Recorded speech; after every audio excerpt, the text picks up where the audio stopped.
guys? It's David from David's Figure Galaxy. Today I'm reviewing the huge Clayface from the Arkham Asylum video game. And as you could tell, I do, have a few huge figures because the last one I reviewed was DC Collectibles Darkseid. And this is also made by DC Collectibles. Their big figures are just absolutely amazing. And you may hear me complain about their other figures because they're smaller figures. The ankles are very weak. That's just what DC Collectibles had a problem with. Other than that, their figures are pretty great. The detailing on them is absolutely amazing. As you can tell with this one, he looks exactly like he did in the video game. It's just a great figure. So here we go. Here's the Arkham Asylum Clayface, guys. Today I'm going to be showing you everything about it, height. We're going to be showing you some comparisons between figures. Not other Clayfaces. I'm going to be showing you Batman's next to him, Thrasher suit, Batman, all that kind of stuff. Show you the movements, everything to like, everything to dislike about this figure, which there isn't really much to dislike. I mean, other than a few little restrictions on movement, but we're going to be showing you all about it. So here we go. As you can see with this figure, it comes with an extra left arm. You can actually bend it however you want. So you can put his whole arm in. This is his shoulder. I just don't do it with my figure because I'm kind of afraid to break this arm off because it is very hard to get out. But this arm, it came with this hand on there, obviously. I changed it to this, that little axe hand. It also comes with this little sword, which can go into his back, and it's from the game, actually. When you fight him, Batman sticks a sword into his back, all that kind of stuff. So let me go through this. He's actually about 14 inches tall, and it's just an absolutely massive figure. Everyone, if you want big figures, this is what you want, because this is the biggest Clayface figure, and I think he looks the best too. Other than that, also, I forgot to tell you, comes with this head. Comes with a little Joker head. And that's from the game also. That's why he comes with that. But I obviously like the regular Clayface face better. So actually, let me show you guys real quick the smaller figures. Actually, not small, but they look small next to him.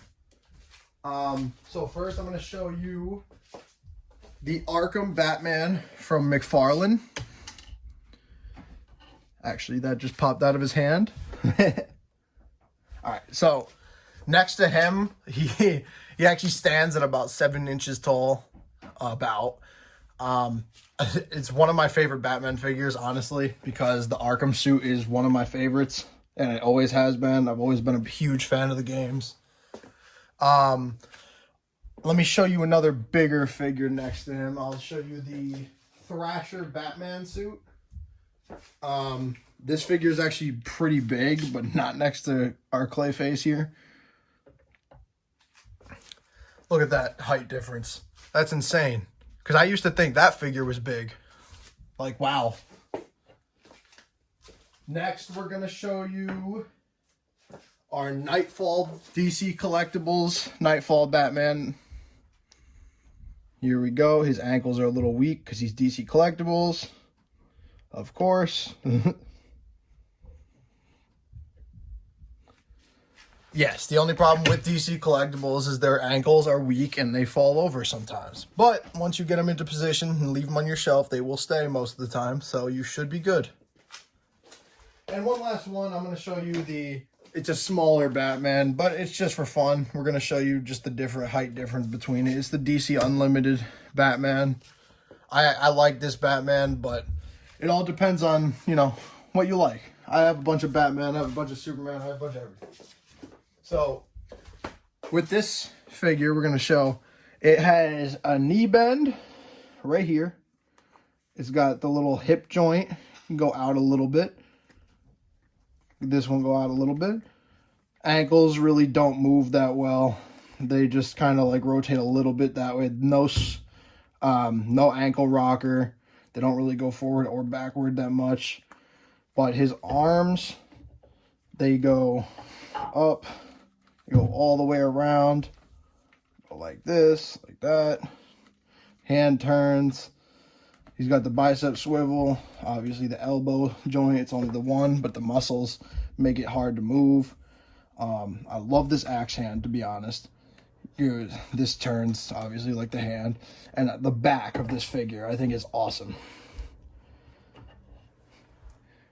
So, if you check that out, you can see right through those crystals on his back. And I think that looks absolutely awesome. Looks perfect to where the way the game made it. And, you know, this is just one of those figures. His head moves so a little bit. It's not much, but it moves a little bit. You open his mouth, close his mouth. I like to have it open. I think it looks cooler. It all depends on what you like, really. But this figure in itself is one of my favorite figures. I actually paid about, I think, $110 on eBay because I bought it out of the box. I mean, if you buy it with the box, normally it's about $200, something around that. It's actually in perfect condition, though. The only thing I am afraid to do is pull the arm out and put this extra arm in. Other than that, this figure is absolutely amazing. The only bad parts about it is the articulation is not really perfect, but it's a big figure, so you kind of have to expect the articulation to not be what you'd think. And I mean, other than that, it's an absolutely perfect figure to have in your room, in your collection, all next to your Batmans, everything. It's absolutely so much fun to pose. Love it next to everything. I'm just trying to complete my Justice League. So once I get done with that, I'm going to be getting more villains and I'm going to be reviewing more for you guys. I still have a lot to go because I'm doing one at a time just to have a lot of content for you guys. Just like, subscribe, let me know in the comments what you want to see next.